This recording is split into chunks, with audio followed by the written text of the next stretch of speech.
Hey, it's Jeff Sauer here, and I want to talk about why 99% of the projects that you deliver for your clients are going to be late.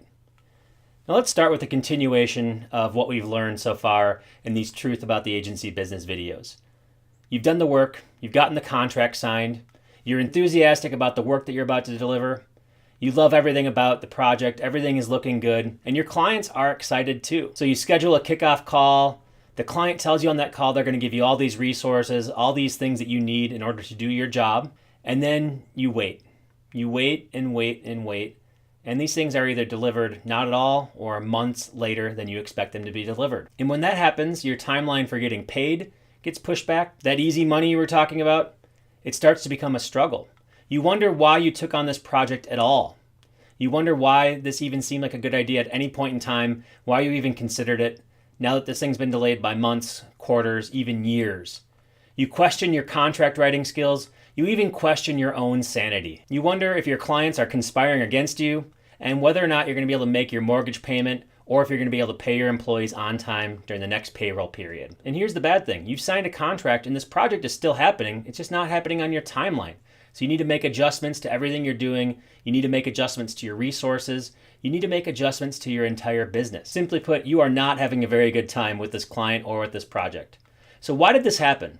Why are 99% of client projects delivered late? Number one, you probably agreed to some dates that the client put forth without doing your due diligence. You probably had an optimistic point of view as to whether you could get these things done.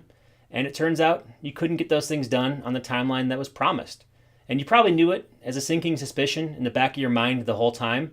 But you signed the contract anyway because you're an optimist, or you thought that it was easy money and you needed the money anyway, or you thought that this was going to be one of those 1% scenarios where something was delivered on time, and so you signed the contract anyway. Number two, maybe your client put pressure on you to get this thing done.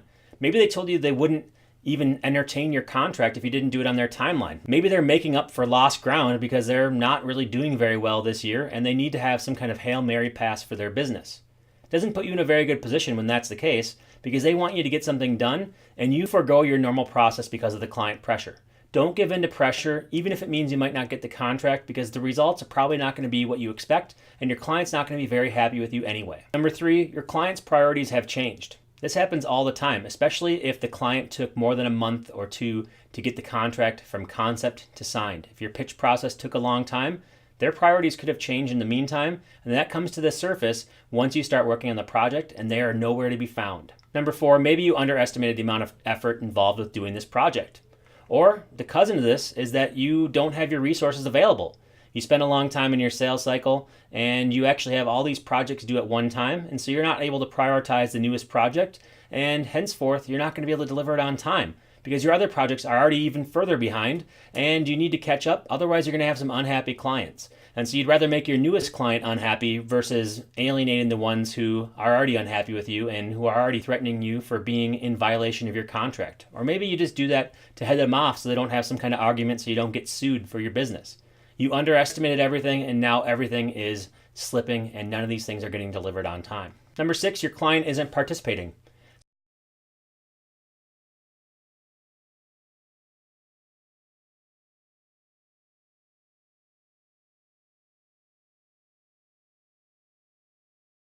So you had a kickoff call, you had your onboarding process, and then the client didn't give you what they needed to give you because they had subcontractors, because they had their IT department they needed to work with. They have all these different people who are involved, and yet you can have a million meetings and you never get what you want. This is a common problem, and this is something you need to head off by being very clear with what people need to do, even if it's at the point where you need to write this into the contract where the contract is null and void if they don't give you what they need to give you. That might be a clause you put in the contract so you can get these things delivered on time, or at least be able to say it's not on time and it's because it's your fault. Number seven, your internal team isn't delivering on time, or you're using subcontractors and they're not delivering on time. Well, this one's on you, it's on your business. You need to make sure that you deliver things on time. A lot of this comes down to setting expectations. We really are not good at setting expectations when we're just getting started with our agencies because we always picture a best case scenario. We underestimate the number of variables that go into a successful product. It suffers. And so if you can't get things done internally, you're not going to look very good in front of your client and your client project is not going to be delivered on time. Number eight, you have no process in place. This is very common for beginner agencies because you're starting everything from scratch. And so with no process, you will not deliver on time. Number nine, closely related to not having a process. Maybe you're just in over your head. Maybe you signed on for a project that's the biggest project you've ever taken on. Maybe you think you're ready to make the leap, but you're not. And so you're in over your head.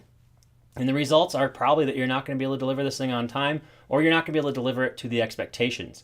It happens. But you know what? You need to get it in over your head from time to time if you really want to succeed in this business. So maybe it's something you just need to understand and roll with it if you can. Number 10, you promise yourself that next time things will be different. Now, they say the definition of insanity is doing the same things over and over again and expecting different results. I think that most agency owners are insane, and they're driven to insanity because they don't get ahead of the game, because they don't make changes, and they do these things over and over again because a client comes to them and says, we need you to do something. And they put pressure on you, and you give in because that's the only way you think you can get the contract, because you don't have enough money, because you need the cash flow, because you need to pay your employees. This happens all the time. And then you say to yourself, we'll never let this happen again. This is a one-time thing, but it happens over and over again. The business doesn't progress. Nothing really good happens, and you're always stressed out. This is what happens if you don't put process in place. If you think that next time's going to be different magically, I'm sorry to tell you that it's not going to be different. This is the bad news. Things are not going to be different next time. You need to put process in place. You really need to do a better job at setting expectations. Otherwise, you're going to be late. You're going to be like the 99% of people who deliver services who don't deliver them on time. And yes, it's not always your fault, but no, that's not a valid excuse, because you can make the clients do what you need them to do if you do a good job at developing your contract and putting a process in place to make sure this doesn't happen again. So what can you do to fix this problem? Set expectations with your clients. Tell them exactly what you're going to do, how you're going to do it, and how they need to be involved with it.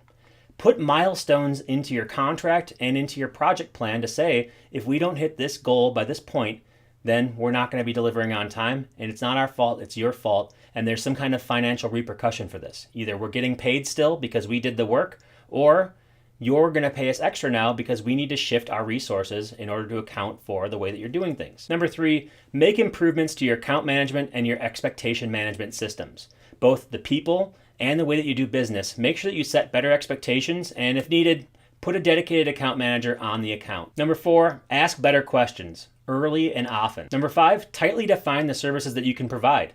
The tighter you are with the definition of your service, the easier it is to repeat it over and over again for your business. And number 6, make delivery part of your company DNA. In the end, you want to be on time and under budget, or at least on budget. And this is not just a dream. It's a process. And finally, if you like this video, subscribe to our Agency Sage newsletter, which comes out once a week at agencycourse.com.